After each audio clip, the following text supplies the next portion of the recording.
comparto la pantalla.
¿Pueden ver la pantalla?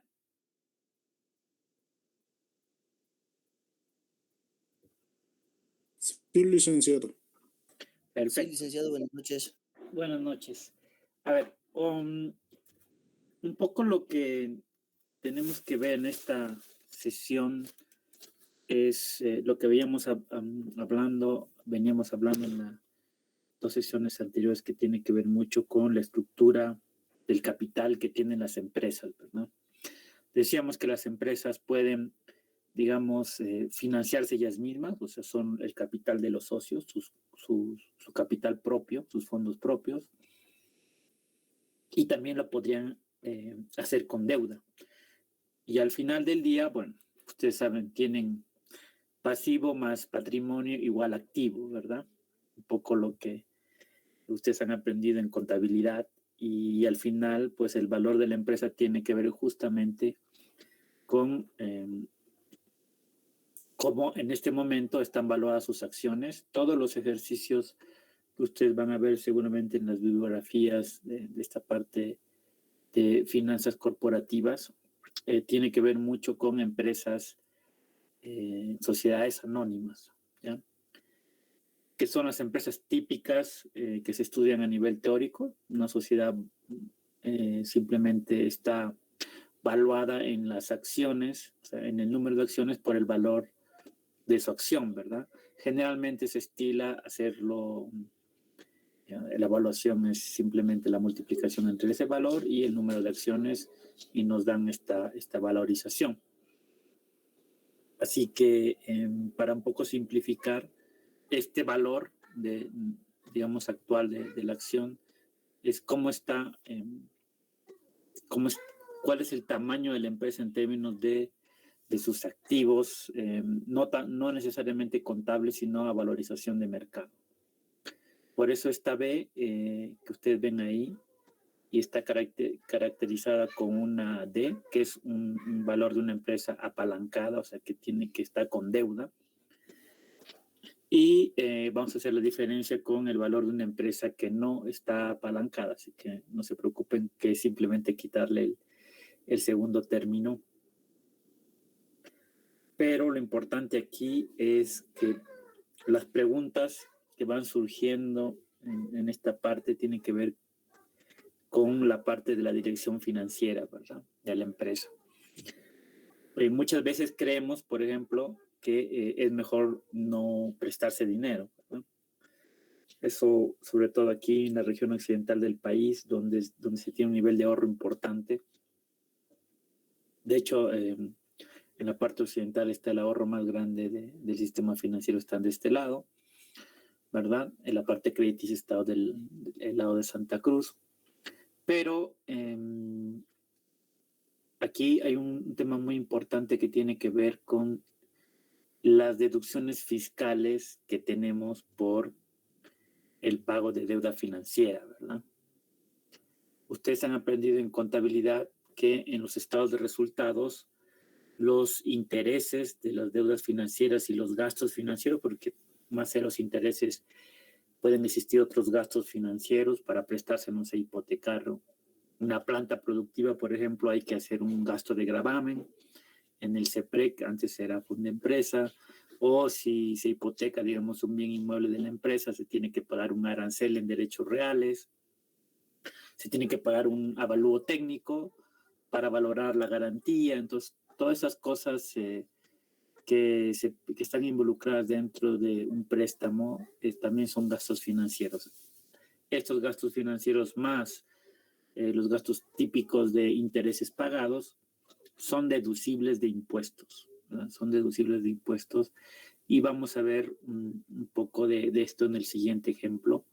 Vamos a volver a esta ecuación para que ustedes puedan ver esta diferencia entre una empresa que no tiene deuda y otra empresa que sí tiene deuda. Entonces, en un mundo con impuestos, ¿verdad? Que es el mundo más real. Déjenme que les comparto un Google Sheet de aquí de Drive.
¿Pueden ver la pantalla?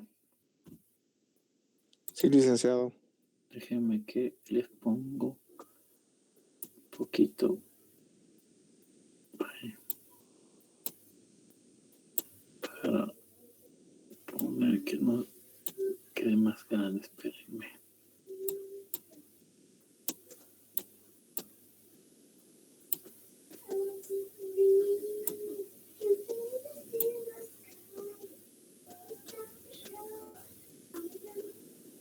Vamos a ponerle así a 200. Ok. Aquí está mucho más grande. Espero que lo vean. Vamos a poner esta. Sí, con 250 se ve más.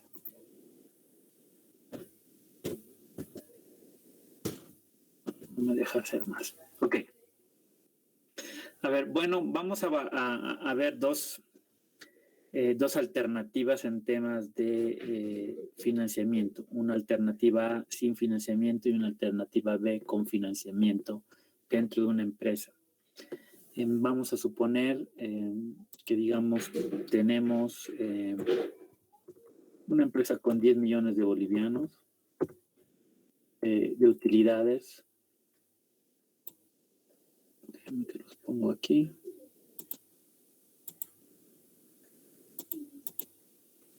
Ok. Y bueno, en la alternativa A no existe deuda financiera, o sea, el gerente financiero dice que no se va a prestar dinero, pero en la alternativa B, digamos que se va a prestar dinero, se va a prestar 5 millones de bolivianos. Ponemos aquí un numerito para que tengamos aquí este número. Y en el caso de la alternativa B, esta tasa es el 10% de esta deuda y por lo tanto, bueno, cuando siempre ustedes vean una tasa y no les digan de manera explícita cuál es la periodicidad de esta tasa, siempre hay que asumir que es anual. Por lo tanto, este ejercicio es de manera anual y lo único que hacemos es multiplicar, me deja aquí, 100% por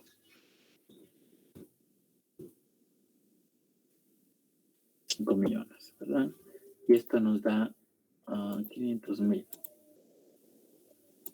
como monto de intereses. Imagínense esto y lo que hacemos aquí es simplemente la utilidad antes de impuestos, pero pagado el interés, ¿ok? Eso es súper importante. Entonces tenemos aquí que tenemos 10 millones menos los intereses que se han pagado, en este caso sigue siendo el mismo, pero en este caso, perdón, tenemos aquí, cuando bien, ok. ¿Qué tenemos aquí? Tenemos estos 10 millones que teníamos antes de impuestos y de intereses y de impuestos, ¿verdad? Tenemos una deuda financiera de 5 millones y por lo tanto se ha pagado un interés de 10% de 500,000 y tenemos una utilidad antes de impuestos de 9 millones y medio. ¿Ok? Antes de impuesto, pero ahora lo voy a aclarar aquí, pagados intereses. Para que quede mucho más claro, ustedes vean. Entonces esto ya es un monto que nos va a ayudar un poco a demostrar lo que significa financiarse y vamos a ver qué tan bueno es. Ahora, después de esto tenemos que pagar el impuesto a las empresas, a las utilidades, como quieran verlo. Ponemos aquí por 25%. ¿Sí? Y aquí también por 5%. Estandarizando esto como si fuera Bolivia. Tenemos el IUE, que se pagó la semana pasada en la mayoría de empresas que no son industriales, que cierran a diciembre. Ok, y lo único que hacemos es ahora restarle a esta utilidad previa que ya se había pagado intereses menos el impuesto a las utilidades. Okay.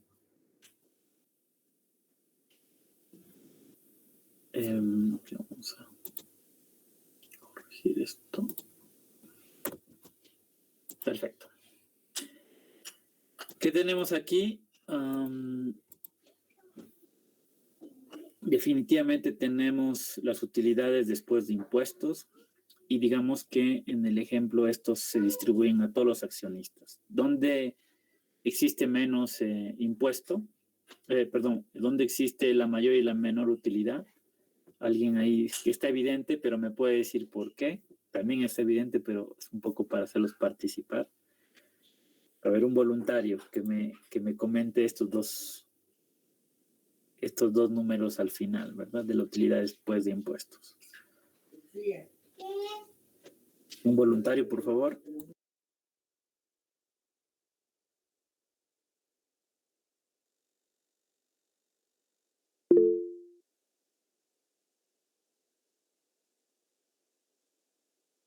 Miguel Ángel, vamos. Bueno, está claro, ¿no? Las utilidades de la alternativa B son menores por el pago de interés, ¿verdad?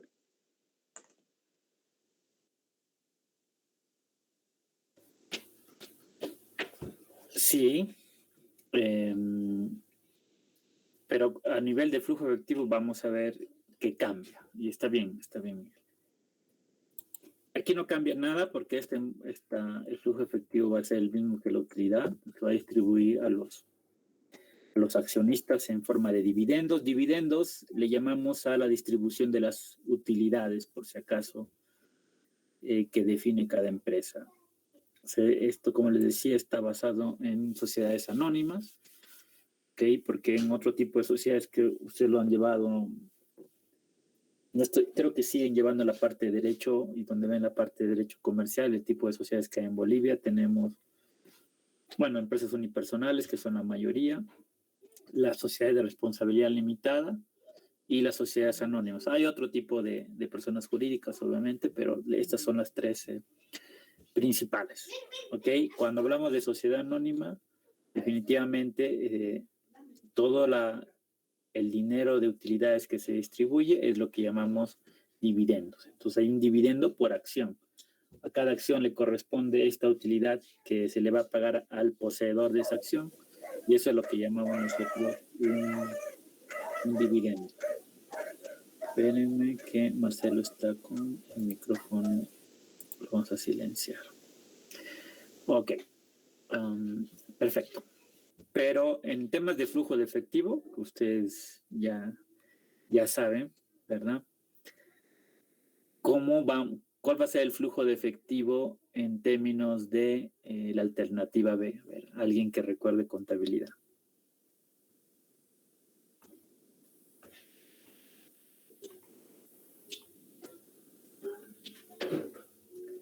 Alguien que nos ayude con el tema contable, a ver.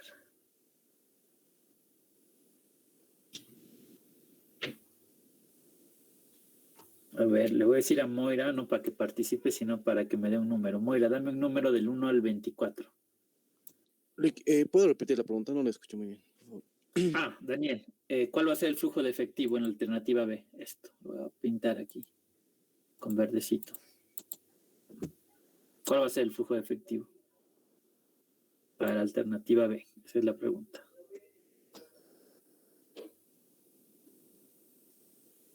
Moira, un número, por favor, del 1 al 24 para que nos ayude con esto.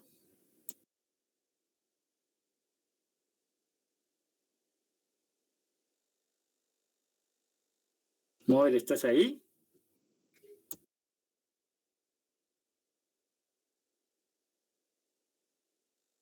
O sea, en este caso, la utilidad de la gestión, me está diciendo.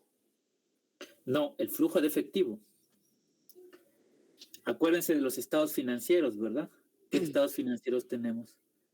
Balance general. Sí, obviamente este es el estado de resultados, ¿no? O de situación económica. No, el estado de flujo de efectivo, Daniel. No, claro, digamos, pero más que todo, digamos, está estructurado porque... ¿Qué le sumamos ahí al flujo de efectivo? En este caso. sencillito, porque obviamente no lo quiero complejizar. Para armar el estado de flujo efectivo necesitaríamos el balance y todo eso, pero esto es de una manera sencilla de qué tenemos que sumarle para el flujo de efectivo a la alternativa B.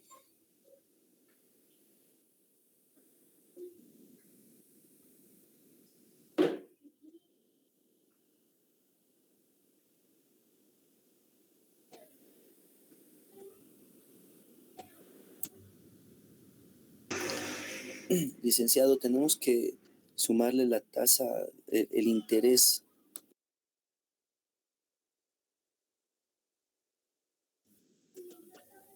Está cerca, médico.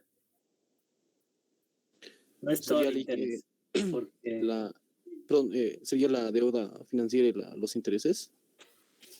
En este caso, y ya, pues están cerca. porque ahorita, digamos, estaríamos reflejando solamente las utilidades antes de impuestos, digamos, de interés. Aquí ya está después de impuestos, por si acaso. Claro, es después, pero creo que necesitamos lo que es, reflejar el monto antes de impuestos y intereses. En este caso sería la utilidad antes de impuestos, los 9.500.000, creo yo. No va por ahí. Pero acuérdense, conceptualmente el flujo de efectivo, no se compliquen. A ver, lo que nosotros vamos a... ¿Cuál es lo que hemos dicho en términos de qué nos beneficia prestarnos, verdad? Decimos que los intereses, ¿verdad? Nos sirven para, o sea, son deducibles. Voy a poner, son deducibles del impuesto a las empresas. Hablando de, en caso boliviano es el IUE, ¿verdad? O sea, el impuesto a las utilidades de las empresas, en otros países impuestos a la renta de las empresas, tienen diferentes nombres, pero al final es un impuesto a la rentabilidad de las empresas. ¿Okay? Por lo tanto, lo que tenemos que hacer esta exención fiscal,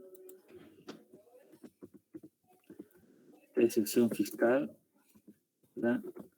Simplemente, ¿verdad? Es igual a la tasa de impuesto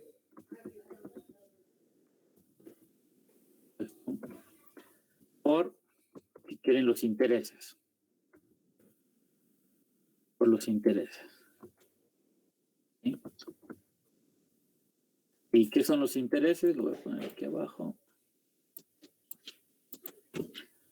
Lo que hacemos es, los intereses es la tasa de interés, ¿verdad? El I por la deuda financiera. Esos son los intereses que hemos pagado de manera fácil. Ahora sí. ¿Cómo hacemos para llegar al flujo efectivo? A ver.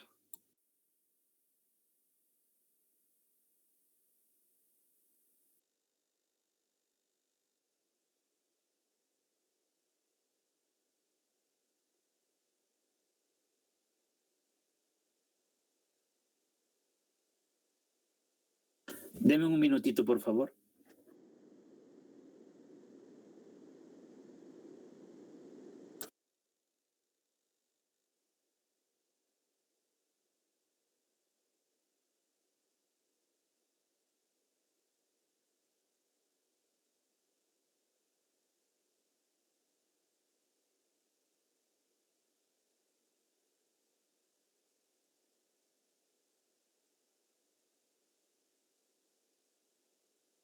Ya estoy de retorno.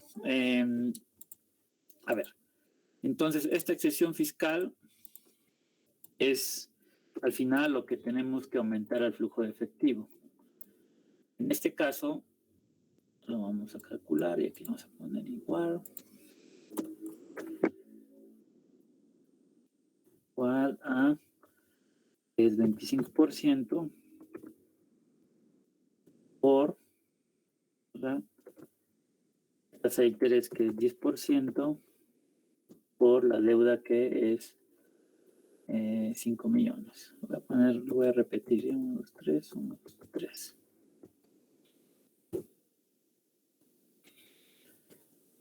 Entonces, lo que tenemos aquí es toda esta sesión fiscal que se podría dar, ¿verdad? En términos de aquí el flujo de efectivo. Y todavía ustedes vean que estamos por debajo de la alternativa donde no prestamos. Pero si esto se va incrementando y le vamos a poner 15 millones, espérenme que lo voy aquí a vincular directamente.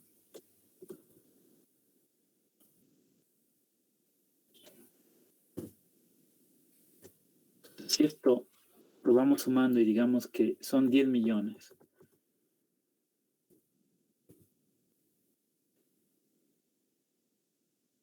Y vamos, 15 millones.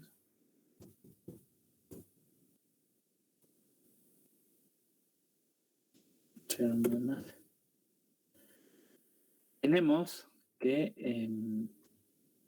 ¿qué es lo que vamos a devolver de esto? Vamos a poder nosotros tener una cobertura, una excesión fiscal mucho más grande de lo que podamos nosotros tener, o sea, comparado con una situación donde no podemos nosotros prestarnos. ¿Okay? ¿A qué me refiero con esto? Nos referimos a básicamente que lo que podemos hacer nosotros es lo que cargamos al impuesto a las utilidades, que es la deducción de los impuestos, o sea, esa tasa que nos ayuda un poco a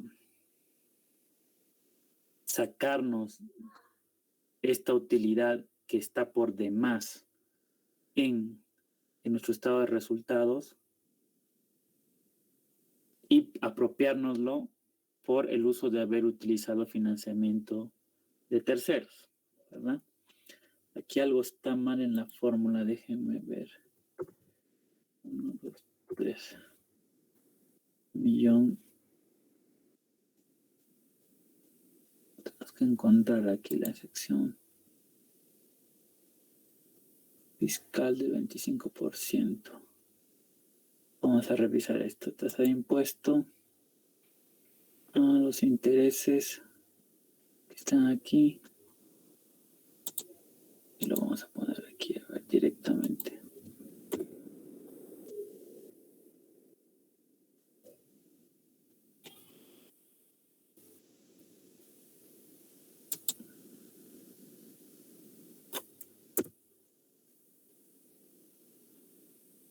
Tenemos 5 millones.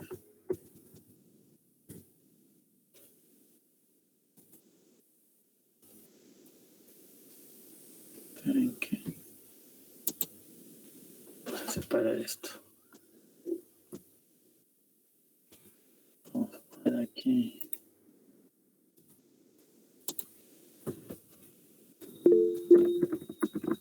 Daniel, dale. Sí, no, esto, bueno, el flujo de efectivo que está realizando sería el método indirecto, ¿no, Rick? O el método directo. Directo. Directo, ¿no? Sí. Tengo un ratito aquí para ponerlo así. Pero nos podemos complicar un poco más, pero necesitaríamos mucho más datos para el ejercicio, para sacar el uso y la aplicación de los fondos, ¿verdad? Poder sacar esto de una manera, si quieren, mucho más robusta. Vale, aquí.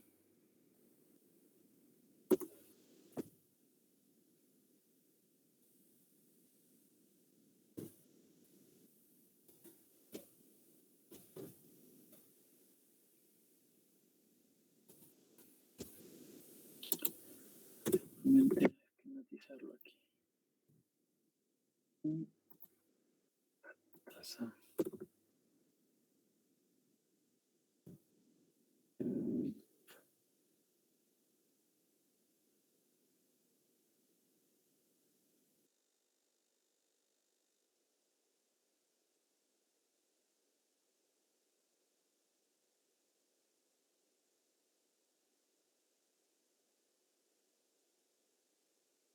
Que lo voy a pasar a este Excel.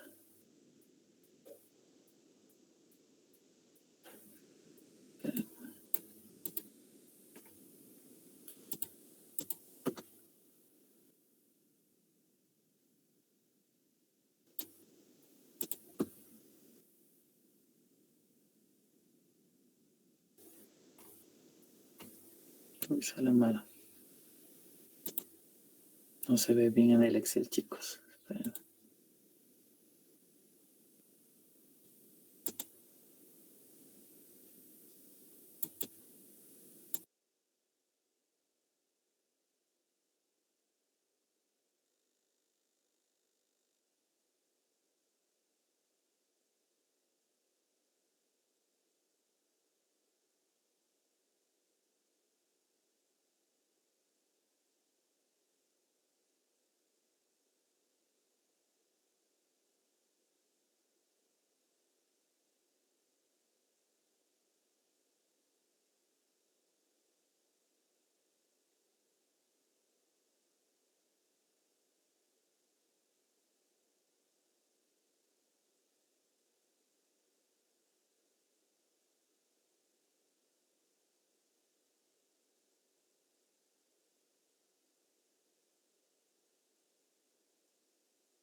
Y encontramos la falla, chicos. Espérenme un rato.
¿Ven la pantalla, chicos? Sí, licenciado, se ve. Ya, perfecto. Era un error conceptual aquí. Era un error conceptual. A ver, ¿qué tenemos aquí? Un poco para explicarles cuál es la diferencia y por qué aquí ya nos sale de manera correcta la diferencia. Aquí tenemos ya las diferencias entre una y la otra alternativa. Si ustedes ven, es básicamente la sección fiscal. Aquí, ¿verdad? Ven aquí en la sección fiscal, en negrito y un poquito más grande. Es de 125,000 dólares, ¿okay? Que es igual a esta diferencia entre uno y la otra. Aquí lo único que estábamos poniendo mal es que teníamos que sumarle todos los intereses que se habían pagado, que son la deducción, o sea, que se deducen del impuesto a las utilidades para el flujo de efectivo. Entonces, lo que he hecho simplemente es, en este caso, lo puedo hacer, son este mismo utilidad de flujo efectivo, más los intereses pagados. Como no hay intereses pagados en esta alternativa, no tenemos, es lo mismo, la utilidad antes de impuestos es la misma que la de, que si le deduces o si le incrementas nuevamente los intereses pagados porque no tenías deuda. En cambio aquí, como se han pagado estos intereses, se suman 500 más 7,125 y por lo tanto tenemos 7,625, ¿verdad? Y ustedes ven que el flujo de efectivo a nivel de la alternativa A es mucho mayor que el de la alternativa B es mucho mayor que la alternativa A, que es donde no nos endeudamos. Entonces, a nivel de flujo de efectivo, tenemos un flujo de efectivo mucho más alto del lado de una posición o una situación donde nos endeudamos que del lado de una situación donde no nos endeudamos. Y lo que llamamos nosotros esto, en términos bien coloquiales, en la parte financiera, es hacer dinero con dinero, ¿verdad? ¿Y qué es hacer dinero con dinero? Es que alguien te financia algo y eso tú mismo puedes fabricar dinero, si te va bien, obviamente, con ese dinero que te has prestado. Entonces, muchas veces esa es la respuesta porque porque vemos frecuentemente que las empresas inclusive se prestan teniendo ellos dinero, ¿verdad? Teniendo ellos dinero para financiar algún proyecto. Entonces van al banco y se prestan dinero o simplemente no utilizan sus reservas de utilidades o no piden más a sus accionistas porque, digamos, pagar una deuda, los intereses siempre te salen a cuenta desde el lado de la deducción impositiva. Desde un punto de vista, si quieren, más práctico, todos ya seguramente han invertido su criptomoneda, ya están su posición hecha desde la semana pasada, la van a cerrar a partir del día jueves, todos han hecho han abierto su posición en eToro con criptomonedas. Imagínense que ustedes podrían prestarse, o sea, pedir prestado con la base de una criptomoneda que ustedes tengan en su poder y a partir de ese dinero que se puedan pedir prestado, pueden volver a invertir, ¿verdad?, en otras criptomonedas. Y digamos que salen ganadores de esa apuesta y por lo tanto con un préstamo de alguien, ustedes han fabricado más dinero. ¿Ok? Y eso es lo que llamamos hacer dinero con dinero. ¿Alguien recuerda el tema del multiplicador del dinero de economía monetaria? ¿Alguien que me pueda decir qué era el multiplicador del dinero?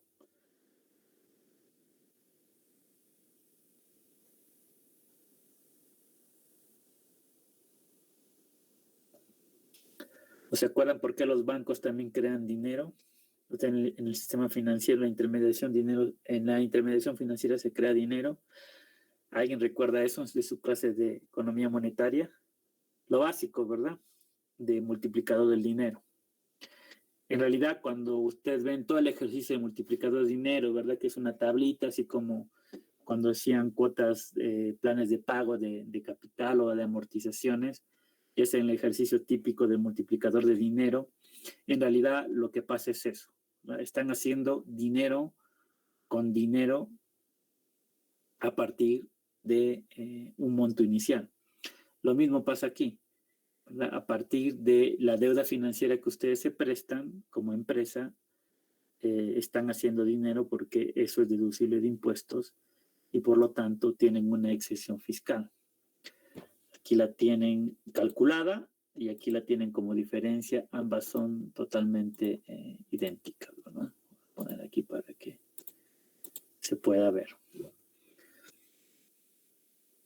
Y lo que trata de hacer en este ejercicio, en la primera proposición de Modigliani y Miller con impuestos, con taxes, es justamente demostrar la que es más conveniente apalancarse, cuando vamos a apalancarse, es endeudarse para una empresa.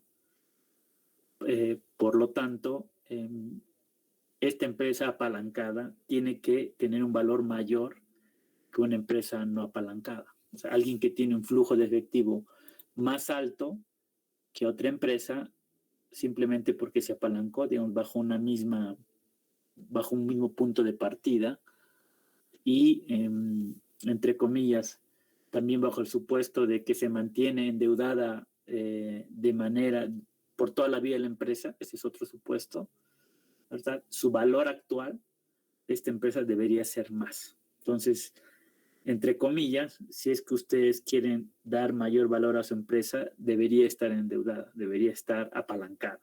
Con eso ustedes asegurarían de que están haciendo más dinero con dinero que se prestan, y eso implicaría una valoración mayor en el momento de poder dimensionar cuánto vale esta empresa. ¿Ok? Eso es un poco para que ustedes tengan una perspectiva de lo que es la deuda. Obviamente estamos en el punto de vista teórico de que esta deuda financiera es sostenible. O sea, ¿a qué me refiero? Que cuando tú has tomado esta deuda, tu flujo de operaciones permite hacer el repago de esta deuda. O sea, cancelar las cuotas, cancelar los intereses. Aquí, en términos prácticos, tú vas a amortizar capital. Lo veíamos la clase pasada con el ejercicio pasado, que tú amortizas interés y capital, pero en otras palabras, bajo el supuesto teórico, tú pagas tu capital y vuelves a endeudarte hasta este monto, digamos, en el ejemplo de 5 millones. Es como que tuvieras una línea de crédito rotativa en la cual te prestas, pagas y vuelves a ocupar el monto de tu línea de crédito, o sea, vuelves a endeudarte hasta ese límite. Así que lo que supone este ejercicio es que estás siempre al límite de tu deuda contratada y siempre te estás prestando, y esa tasa de interés evidentemente es constante en el tiempo. Así que esos son unos supuestos importantes para que ustedes la tengan, pero simplemente es un tema de valoración, nada más que de valoración. Entonces, una empresa endeudada, una empresa apalancada, debería tener un mayor valor que una empresa no apalancada, partiendo desde los mismos datos. Volvemos aquí a la proposición justamente de valor de una empresa apalancada. Y aquí tenemos, ¿verdad?, las utilidades antes de impuestos, de intereses e impuestos. Y lo único que hacemos es, cuando tenemos un escenario con impuestos, es obviamente deducirle los impuestos, que es 1 menos T, la tasa de impuestos de las empresas, dividido entre el costo de los fondos propios, ¿verdad? En el caso que fuera una empresa que se autofinancia. Esta división, sin tomar en cuenta el segundo término nos daría el valor de una empresa que no está apalancada, o sea, que no tiene deuda. El valor actual es una abreviación del valor actual. O sea, ¿cuánto vale una empresa no apalancada? Si tenemos estos datos, podríamos aproximarnos a su valoración. Y lo único que hacemos cuando tenemos una empresa apalancada es sumarle esto. Si ustedes ven, es la sección fiscal, ¿verdad? Aquí ven los intereses, que es el costo de la deuda, la tasa de interés, ¿verdad? La deuda, y esto son la multiplicación de KD por D, es básicamente los intereses pagados, y si lo multiplicamos por la T, que es la tasa impositiva, tenemos la exención fiscal, y regresando aquí, esto fuera para nosotros estos 125,000, ¿verdad? Donde multiplicas la tasa de impuestos por la tasa de interés, ¿ok? Y la deuda. El 10% por 5 millones y todo esto multiplicado por el 25%. Lo tenemos aquí. Y esto lo dividimos entre el costo de la deuda financiera. En nuestro ejemplo, tendríamos nuestra... aquí está. Tendríamos el 10%. Entonces, si agrupamos estos dos elementos, vamos a tener el valor de una empresa apalancada. Y si retiramos este término, vamos a tener el valor de una empresa no apalancada. En términos teóricos, si ellos tienen la misma utilidad antes de impuestos y de intereses y evidentemente tienen el mismo costo de fondeo, tanto a nivel de deuda financiera como de fondos propios, y se impone una tasa igualitaria para ambas empresas, pues una tiene que simplemente, por aritmética, la apalancada tiene que valer más porque aquí tienes un término que suma y la no apalancada no tiene ese término y por lo tanto vamos a tener siempre que la empresa apalancada tiene un mayor valor que una empresa que no está apalancada o que no tiene deuda.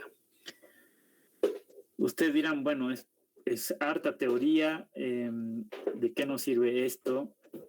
Y siempre me gusta llevar esto a una de las páginas favoritas para que ustedes...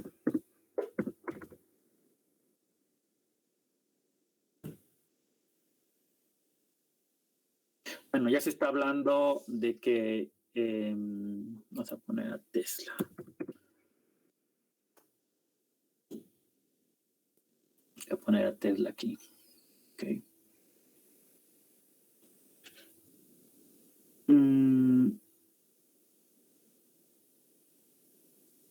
Imagínense, 682,000 billones de dólares en este momento vale Tesla. Vamos a ponerlo aquí. Year to day. El precio de la acción estaba en este momento por 658, casi 659. Pero ¿por qué es importante la valoración? Que al final es lo que nos motiva a ver esa estructura de capital. O sea, la estructura de capital básicamente es cómo financia la empresa sus actividades a nivel del capital con el que cuenta para operar. Este capital puede provenir de los fondos de los socios o puede provenir de deuda. ¿Okay? Eso financia sus activos. Pero ¿cuál es la utilidad de esto en términos de valoración? Porque al final lo que nos interesa es que la valoración en el mercado tiene una parte de fundamentos y otra parte, lo que podemos llamar de historia, ¿verdad? O sea, en la historia está el sentimiento del mercado, está, digamos, esa percepción si esta empresa va a crecer o va a decrecer, y eso mueve la valoración de una empresa en el mercado. Pero también está el lado de los fundamentos, o sea, cuánto realmente, viendo sus cifras de la empresa, de sus cifras de operación, cuánto vale una empresa. Por lo tanto, en términos de fundamento, de razones financieras y de mercado que respaldan la valoración de una empresa, esto nos puede ayudar a darle, si quieren, una cualidad a la valoración de mercado de una empresa en que si está o no, digamos, de acuerdo a sus fundamentos en este caso financieros, ¿verdad? Si su valor está de acuerdo a sus fundamentos. Cuando hablo de fundamentos, nos vamos siempre, primero como primer paso, a toda la parte de sus cifras financieras. Aquí ustedes van a tener financial, y tienen aquí no recuerdo si está en financial o historical data, donde están los estados financieros. Vamos a ver si está por aquí. Aquí están, en financial. Aquí están los estados financieros de Tesla, ¿verdad? El último que está publicado, estamos a diciembre del año pasado. No sé cuándo tiene que publicar ya la próxima. Aquí está su promedio de los trimestres, de los 3 últimos trimestres, para que ustedes vean en lo que va del trimestre acumulado. Entonces aquí tienen sus ingresos, pueden sacar varios ratios a partir de estos números, pero de alguna manera es cómo le está yendo a la empresa ahora. Pero si vamos al sentimiento del mercado, esto es lo que piensa el mercado de Tesla, ¿no? Puede ser que ustedes se encuentren empresas que estén vendiendo muy bien, que estén creciendo y que su valoración haya caído y uno no explica por qué está cayendo. Entonces, lo que tienen que ustedes saber y conocer es que los fundamentos de una empresa no necesariamente se traducen en valoración dentro del mercado, porque está la otra parte de la ecuación, que son las historias, ¿verdad? El sentimiento de mercado, todo lo que es la percepción, si esta empresa está siendo bien liderada, si va a crecer, si va a decrecer de su entorno. Son temores que tiene el mercado. Y por lo tanto, lo que nosotros queremos llegar a ver es cuánto vale esta empresa y si la empresa está apalancada o no, versus el valor que yo veo en el mercado siendo una empresa pública. Estás haciendo otra vez redundante, como siempre, de que una empresa pública es una empresa que cotiza en el mercado bursátil organizado, ¿verdad? No es una empresa del Estado en términos de economía financiera. Entonces, esta empresa pública, y tú dices, ok, en este momento Tesla vale 682 mil billones de dólares. Siempre acuérdense de Bolivia que el PIB a precios, ¿verdad?, de mercado está alrededor de 40 mil billones de dólares. O sea, imagínense, Tesla vale como 15 veces lo que produce Bolivia. Y definitivamente eso tendríamos que cruzarlo con un tema fundamental. Y esa disparidad, ¿verdad?, de valorar por el lado de los flujos reales, operativos de la empresa versus lo que está en el mercado, nos ayuda un poco a decir si esta valoración de mercado está por encima de lo que fundamenta la empresa, ¿verdad? Lo que se está viendo ahora en el mercado, que ya está a la baja, se está hablando, se está especulando, todavía no es fuerte, pero sí las empresas de tecnología han caído prácticamente más del 50% de su valoración en lo que va del año. Tenemos problemas de inflación en el mundo, las cadenas de suministro, la guerra entre Rusia y Ucrania y sus consecuencias. Está hablando de que estamos cerca o haciendo un preludio de lo que ya podría ser una baja de la actividad económica a nivel del mundo post pandemia. Y aquí la conexión es la siguiente. Yo tengo un valor fundamental, una valoración en base a las cifras operativas de esta empresa. Tengo una valoración de mercado y por lo tanto yo quiero apostar si esta empresa va a subir o va a bajar. O sea, si el mercado se va a acercar al valor fundamental que tiene esta empresa o va a seguir creciendo. Entonces, ese parámetro de comparación nos dan las valoraciones a través de la teoría de los costos de capital, en este caso con impuestos, sin impuestos. Es más difícil, no es tan fácil. Aquí lo hemos hecho muy sencillito con los métodos que contamos a partir de cifras totalmente ad hoc. Pero sí esto se hace de manera frecuente. De hecho, antes teníamos Yahoo Finance que nos daba aquí un termómetro, nos decía que si esta empresa estaba sobrevaluada o subvaluada, porque de alguna manera iba haciendo algunos cálculos con la parte fundamental, ¿verdad?, de sus cifras. Ustedes, si se van a dedicar a esto, van a tener los fundamentales, por si acaso, otra vez en un software. No van a vaciar un estado financiero y comenzar a hacerlo ustedes, o el flujo efectivo, eso ya está hecho.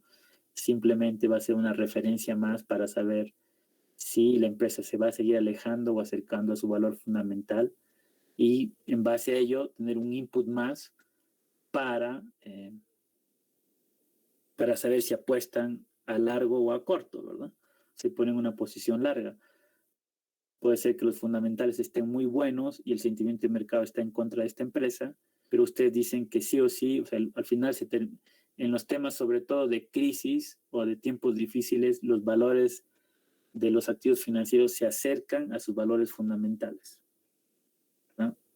Tienden a acercarse a sus valores fundamentales cuando existen tiempos de crisis, y por lo tanto, digamos, si una empresa está subvalorada, su valor fundamental dice que debería valer más, pero el mercado vale menos, puede ser que una situación adversa de la economía suba porque el mercado va a reconocer que esta empresa está haciendo bien las cosas porque sus números lo dicen así. Entonces podrían apostar, decir, hoy en día esta empresa tiene un valor que está por debajo de lo que debería estar valiendo según sus cifras, apuestan a largo, o sea, introducen una posición de compra y esperan que ese valor vaya subiendo porque el fundamental de alguna manera va a terminar imponiéndose. Y que esto es lo valioso de alguna manera de tener estas valoraciones con variables, con parámetros que provienen de las cifras operativas financieras de la empresa y no del sentimiento de los mercados, ¿verdad?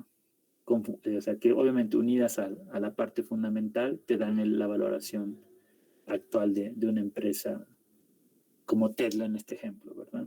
Imagínense que solo para decirles, miren, el valor más alto fue de este año, en lo que va del año. A ver, vamos a ver aquí, no, un year atrás. Sí, este es. El 28 de marzo, Tesla de este año, por si acaso, valía $1 trillón. O sea, 1.000 millones de millones, $1 trillón valía el 28 de marzo. 28 de marzo, 28 de abril, 28 de mayo, pues estamos casi a 28, son 2 meses después. Imagínense lo que ha perdido Tesla. Ha perdido, ¿cuánto? 400, aquí está, sí, más de 400 millones de dólares. Y eso, más de 400.000 millones. Entonces, imagínense el valor en 2 meses de lo que ha perdido Tesla. Y si ponemos a empresas tecnológicas, esto nos da un indicador muy, muy fuerte de volatilidad en el mercado y que realmente estamos a la baja. No sabemos si realmente esto va a llegar a otro tipo de situaciones, pero sí ha perdido, imagínense, un 40% al menos de su valorización Tesla en 2 meses. Sí hay varias empresas de tecnología que lo están haciendo. Entonces, es un tema importante saber la parte de la valoración con cifras, con valores de las operaciones de las empresas.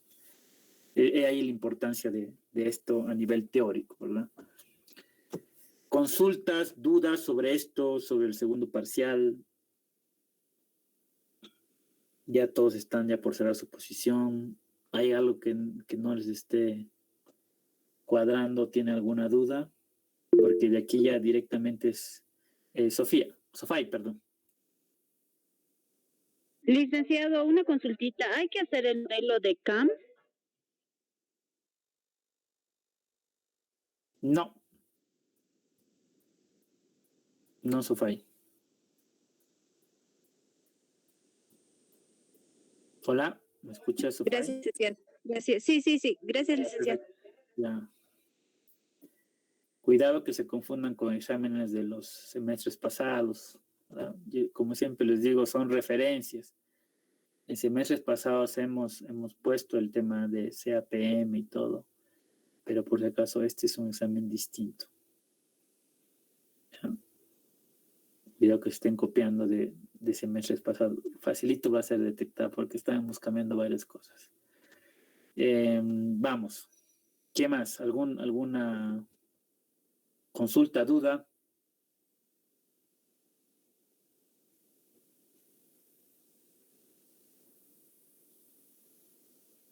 Ok, chicos, mucha suerte en su examen parcial, por favor. Tengan en cuenta de que hay un límite de retraso. Están las instrucciones que después de ese límite se va a contabilizar como si no hubieran presentado su trabajo. Creo que si le he dado tiempo suficiente, tienen sábado, tienen domingo, los que trabajan pueden trasnocharse el fin de semana si quieren para el domingo, pero no dejen de cumplir con los periodos de inversión, ¿verdad? Que eso es mucho más fácil y hacer la presentación de alguna manera tiene sus retos, pero también es lograble. Así que suerte con esto, chicos. Me despido y hagan su mejor esfuerzo para este segundo parcial. Hasta luego. Hasta luego. Hasta luego, licenciado.